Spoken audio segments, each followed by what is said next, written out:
Hello everyone, glad to be back. Today is 22nd of August, now it's 10 past 12, middle of the day by Moscow time.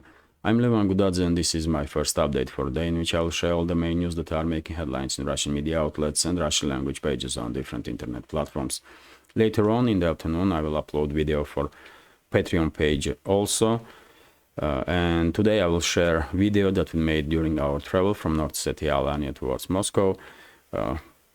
Initially we went from Vladikavkaz to Mineralnye Vody, and then we did travel from Mineralnye Vody towards Moscow by train, double-decker train, and we made video in Mineralnye Vody, we made video in this double-decker train. It was first time when we travel with on this double-decker train, so it was interesting to us, and hopefully Patreon community will also find this video interesting, and well, I will upload that video later on, and if I had enough time I will also make additional video for Patreon, and I will share in that video news that will be reported by Russian media during the day. And by the way, when it comes to Patreon, one more little announcement. As I promised to my Patreon community, I did start making additional content in vlog style, and yesterday I did upload first video about my daily life, and if Patreon community will like this format, I will continue to make this vlog type of videos at least a couple of times a week, if not every day. And well, if it's interesting, then hopefully it will help me to generate additional interest towards my Patreon among members of our bigger community on main channels, which will be great because after all Patreon is a major lifeline for this project, so it's extremely important to me and to this project. But anyway, that's been said, let's talk about news now, and I will start with a short summary of the situation on the front line, if I may. And let's go from southern sectors up to northern ones. First, Kherson region. Mainly artillery duels between the sides, recon operations, and constant fight, as it always is, for the control over the small islands in the Dnieper River and delta of this river. Nothing is happening in the scale that will influence overall situation on this sector of the front line. Next, Zaporozhye and South Donetsk sectors of the front. We have two major hotspots here. In Zaporozhye sector, it's Rabotina settlement, and according to latest reports, and I did read just about an hour ago, report from Riber, biggest Russian military channel on Telegram, and according to Riber, northern part of Rabotina controlled by Ukrainian forces, central part is a gray zone, and southern part is controlled by Russian forces. During the night, Ukrainian forces tried to improve their positions.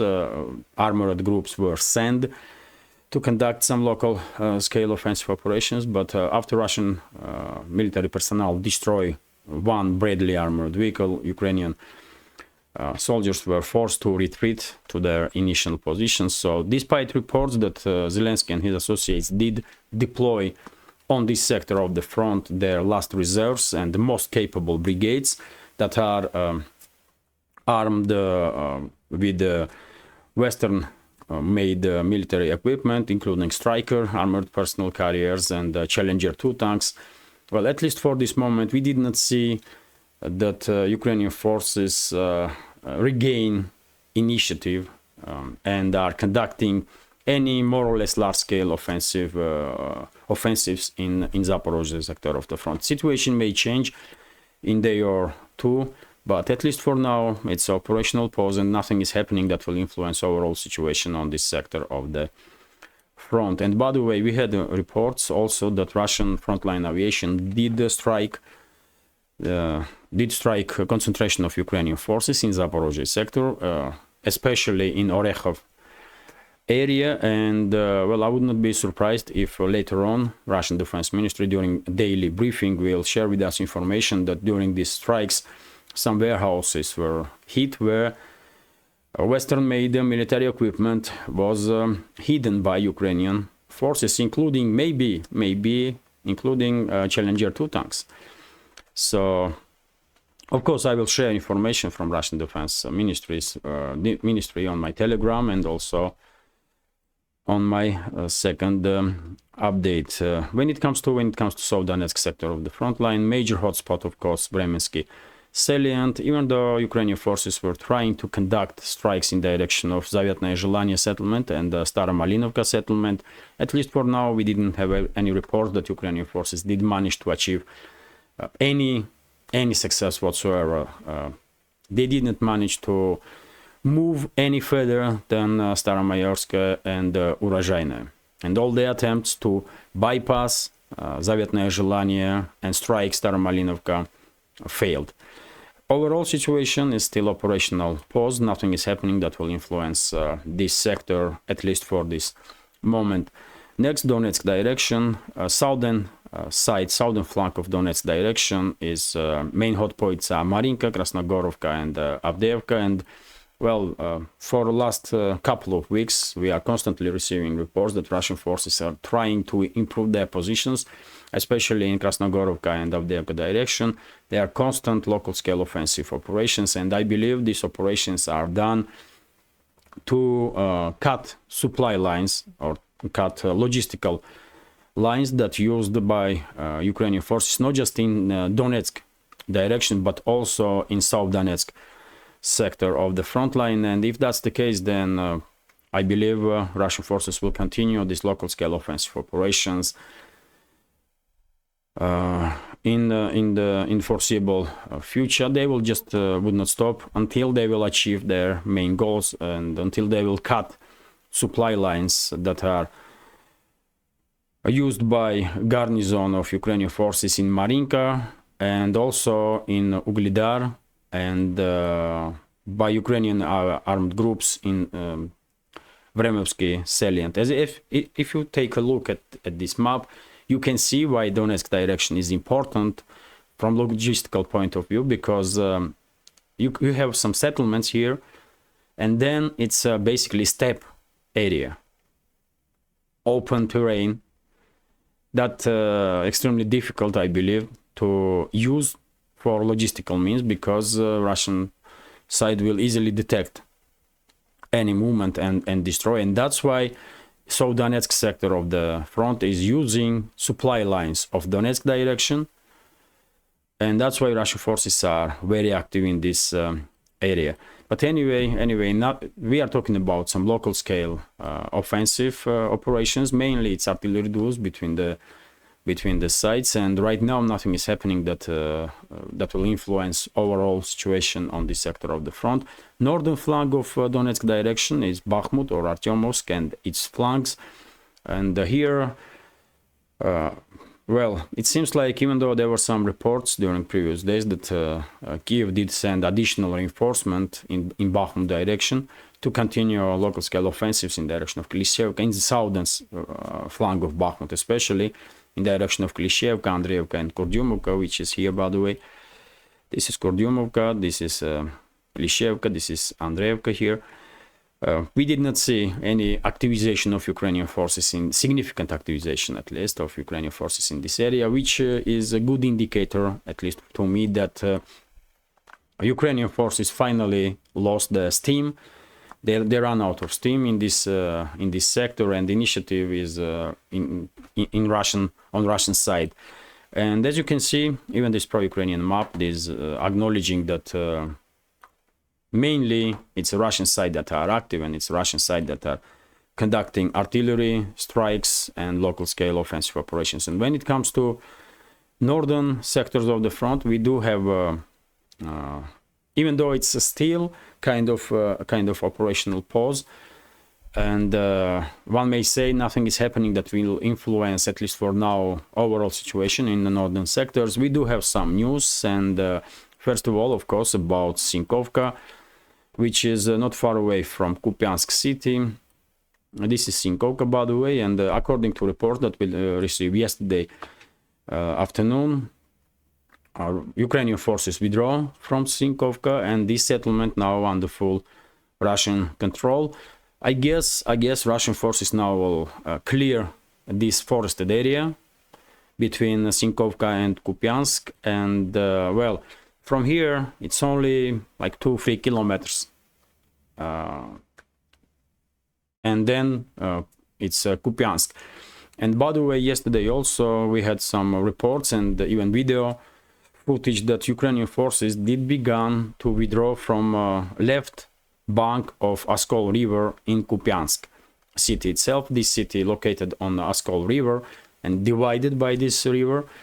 And yesterday I did show on my Telegram page a video which did highlight that Ukrainian forces were withdrawing from the left bank of Kupyansk, and they were destroying bridges on Oskol River.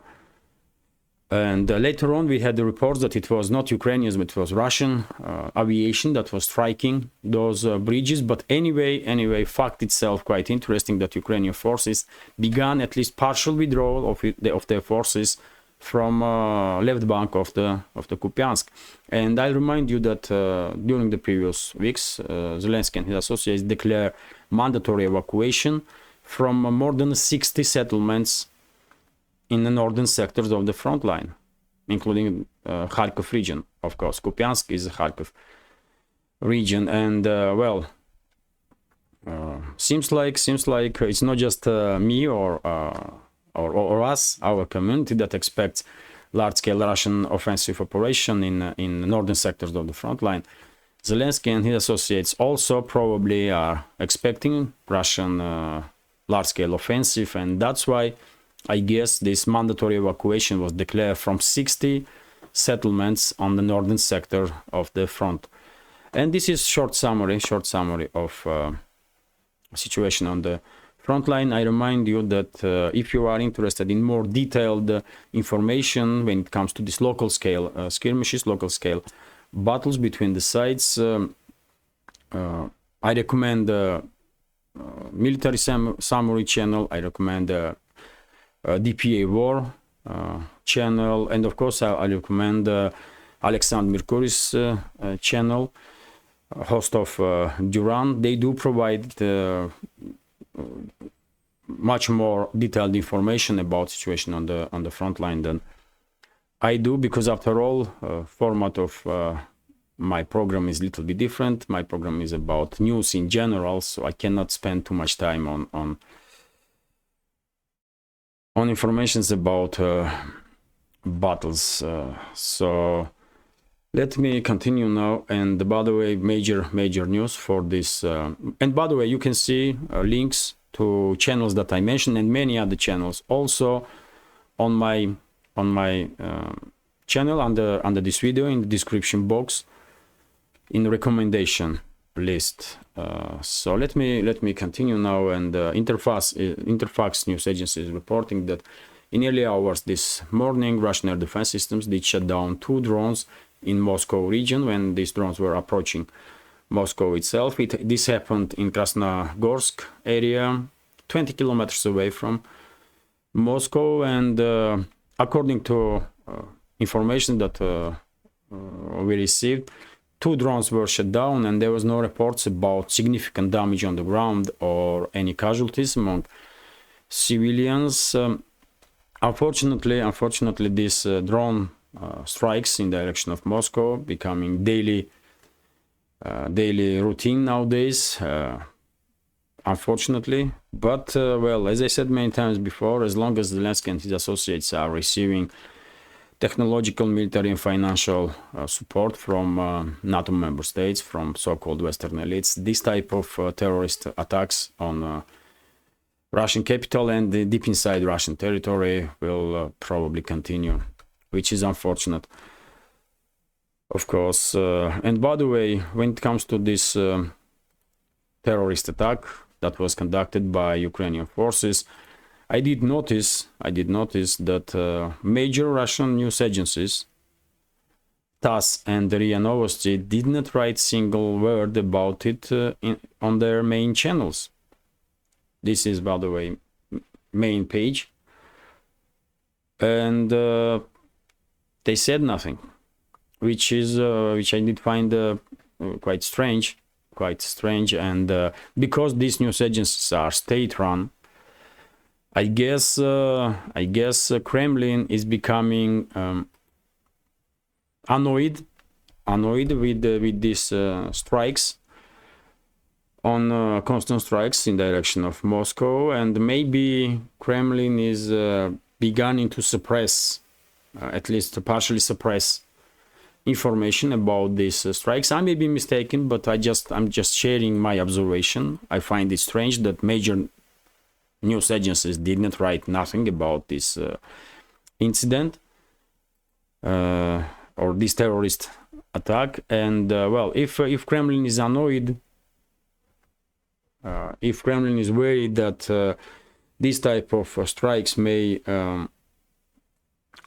significantly anger society, and society may even begin to demand from Kremlin some decisive actions, then well, it's time, I believe, for Kremlin to conduct such decisive actions, because well, you can suppress information on state-run media outlets, but you cannot suppress information on independent channels, isn't it? And well, if Kremlin wants to, if Kremlin don't wants to see such strikes on Moscow, in direction of Moscow, then some action should be taken to neutralize not just decision-making centers in Ukraine, major decision-making centers in Kiev and Lvov, but also some actions should be taken to destroy areas that these drones are produced or assembled, or whatever the case. Because suppressing information not really helpful in my understanding. But anyway, let's continue. By the way, these news agencies didn't write about it on their main page. They did write it on Telegram, but not on the main pages. And well, they don't really have that many subscribers on Telegram, so I receive such action as a suppression of information. Anyway, let me continue. And this is RIA Novosti, by the way, RIA Novosti's report about Sinkovka. I did report that Russian forces established full control over the Sinkovka, and RIA Novosti basically confirming this information. We have RIA Novosti's report also that Russian Air Force did strike in direction of concentration of Ukrainian forces in Orekhov direction, which I did also report. And during these strikes, FAB 500 bombs were used by Russian aviation. During the day when Russian Defense Ministry will make its daily briefing, I'm quite sure we will receive some additional news, and maybe Russian Defense Ministry will report that some warehouses were struck in Orekhov area where Ukrainian side was hiding a Challenger 2 tanks. Maybe that's just my guess, but let's see what Defense Ministry will tell us. Let me continue. TASS news agency is reporting that Russian Su-30 fighter jet destroyed Ukrainian speedboat in the Black Sea, and according to this information, speedboat was approaching one of their gas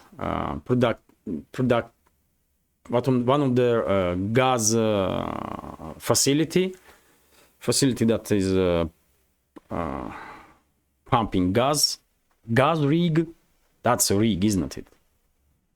Oil rig and gas rig. So this boat was approaching one of the gas rigs in the Black Sea, and I guess Su-30 was called in action, and this boat was destroyed. Lately, Ukrainian side did become quite active in the Black Sea with the use of maritime drones and speedboats, and well, Russian forces have to deal with it, and they are quite capable to do so. And well, this information confirms exactly that. Su-30 was called in action, and that speedboat was destroyed. Let's continue now. TASS news agency is reporting that well, Pentagon did made announcement about F-16s, and according to statements of Sabrina Singh, press secretary of Pentagon, US demanding from Ukraine some steps to be achieved before F-16s will be delivered. And among these steps are good English from pilots and good enough infrastructure on the ground to operate with F-16s. Basically, Pentagon is trying to somehow justify possible delays of deliveries of F-16s and eventually Pentagon is preparing ground for times when everyone will realize that Zelensky and his associates will not receive any F-16 or Western-made fighter jets at all. That's what this statement is all about. They will begin to demand one thing, then another, then third, fourth, and eventually they will say, you know what, they are not ready to use F-16s, so we cannot deliver. We wanted to deliver, we promised, and so on, but no, they are just not ready. That's how this is gonna play out. And by the way, TASS news agencies are reporting that according to Forbes, Ukraine now wants, or Zelensky and his associates now want not just F-16s, but also GASSM cruise missiles that are produced in US.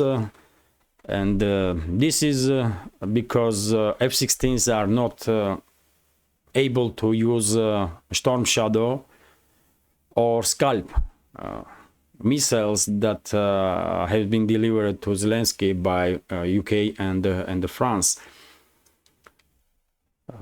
Let's see. As I said many times before, I don't believe that Zelensky and his associates will ever have any real control over Western-made fighter jets. So I don't believe these missiles will be delivered to Ukraine for very same reason.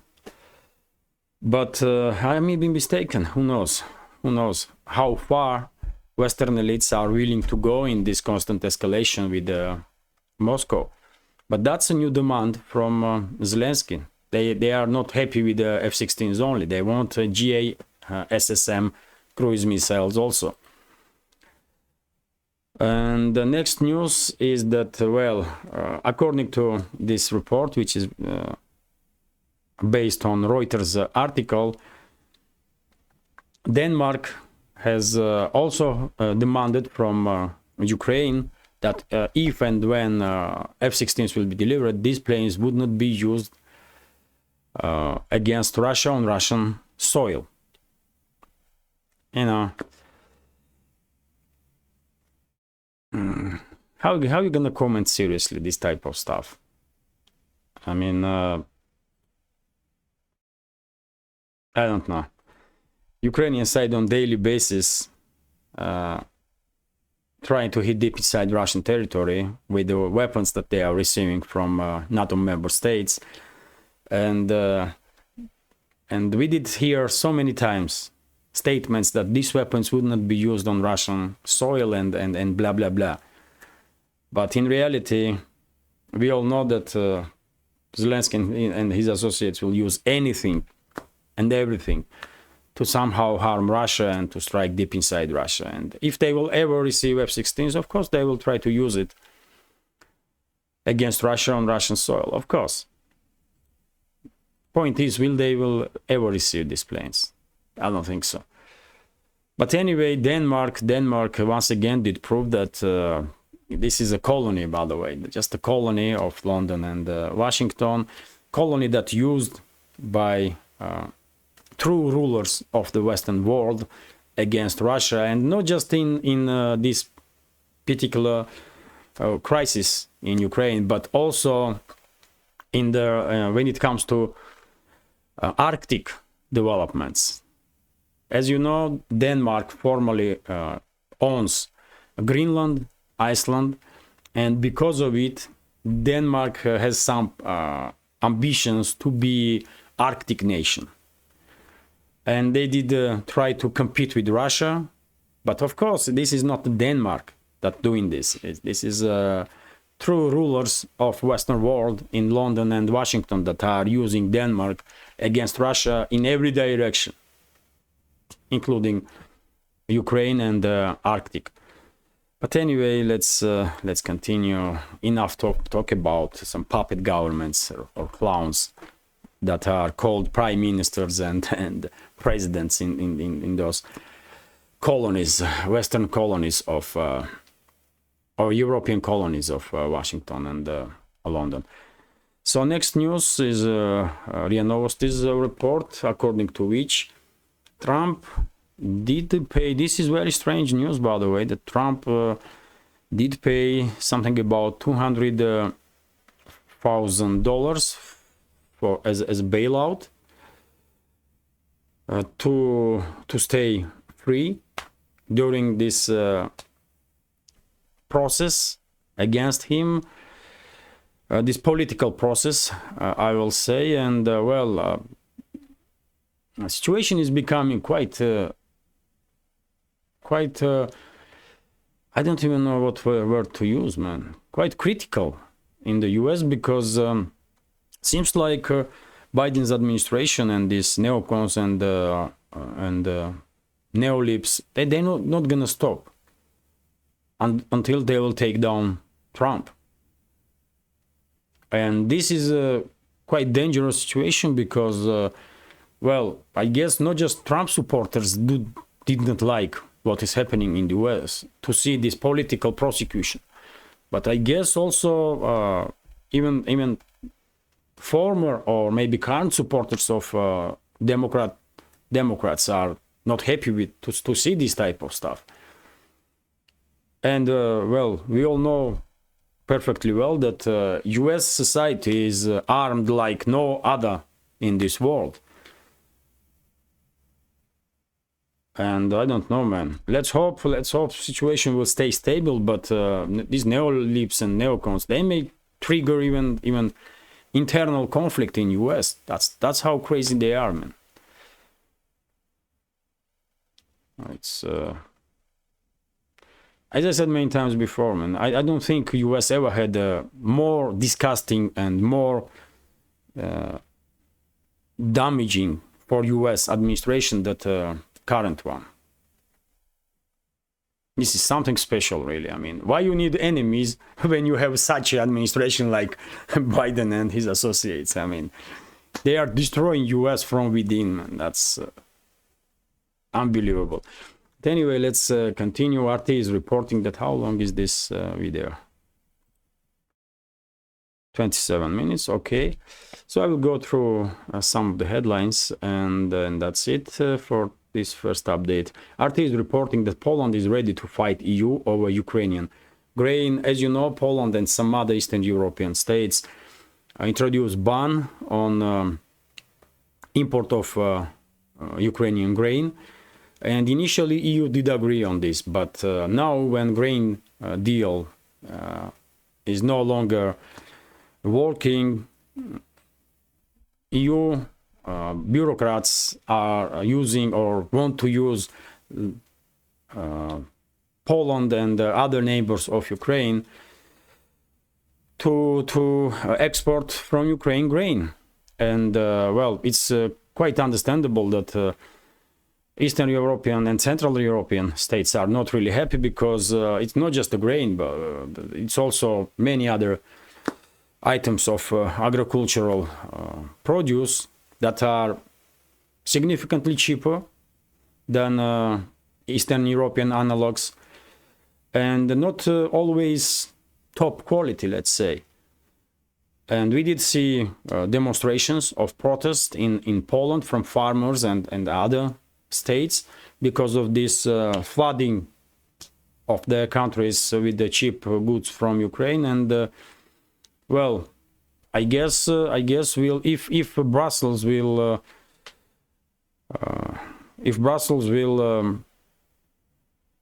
force Poland, Bulgaria, Romania, Hungary and other states, Eastern and Central European states, to allow export of to allow Ukraine to export their agricultural produce through these countries, then well, we may see some significant destabilization in these countries also. But as I understand, in next few months there are some elections in Poland, so current leadership of this country will probably try to maintain this ban on Ukrainian grain and some other products, at least before elections. Then, then they may give Brussels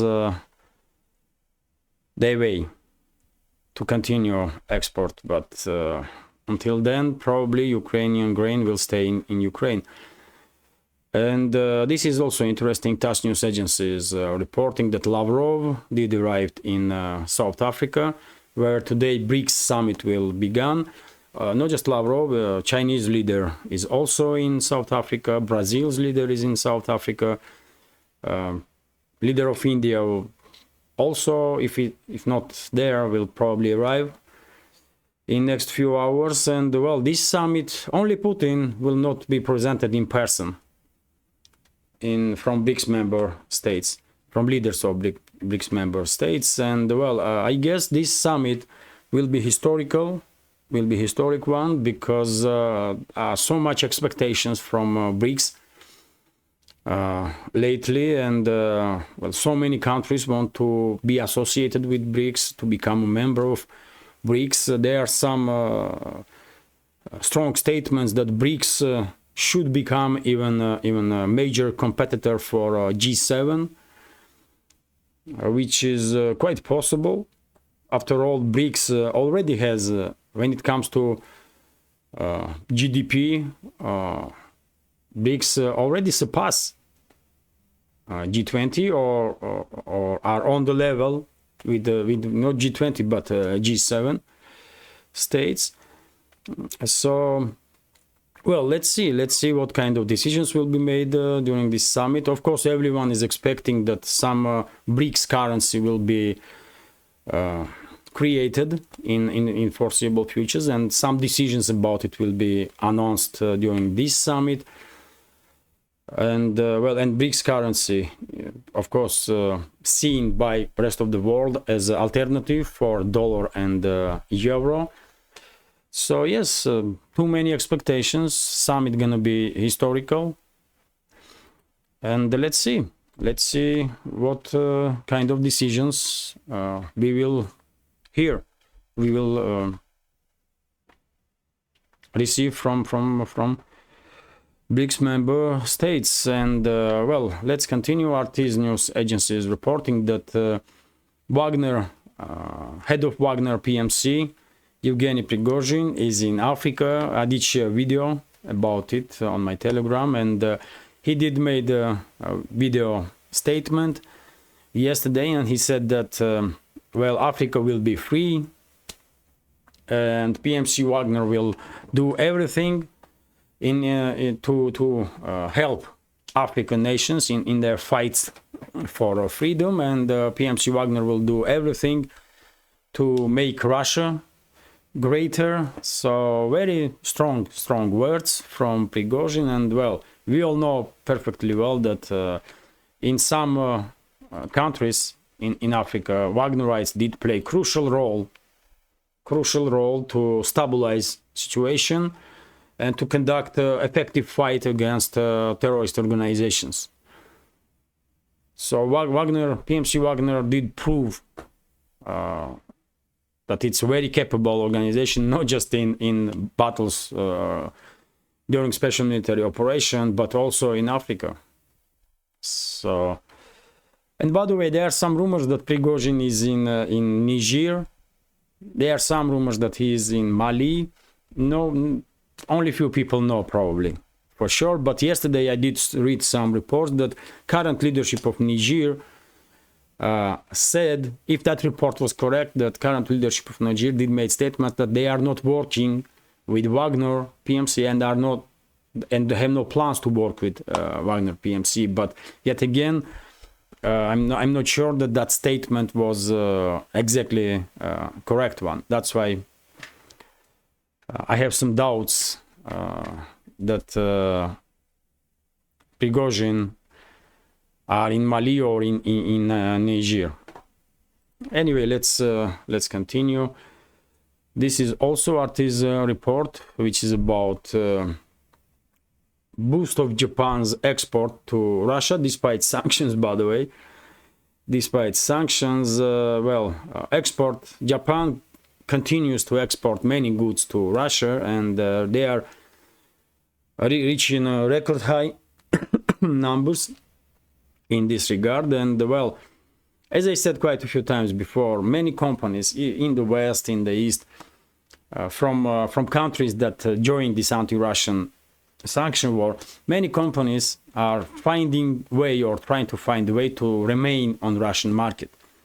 Somehow remain on Russian market. They are using alternative routes to deliver some goods to Russia. And well, Japanese companies are not exception, and well, they are quite successful, I will say, to in their attempt to stay on Russian market. Let me read a few sentences. So, total volume of Japanese export to Russia rise by 25% in July year on year to 50.94 billion yens, which is $348 million. The Ministry of Finance in Tokyo has revealed. Data shows Tokyo ramped up supplies of medical products by 1100%, by the way. Unbelievable, by 1100%. Wow.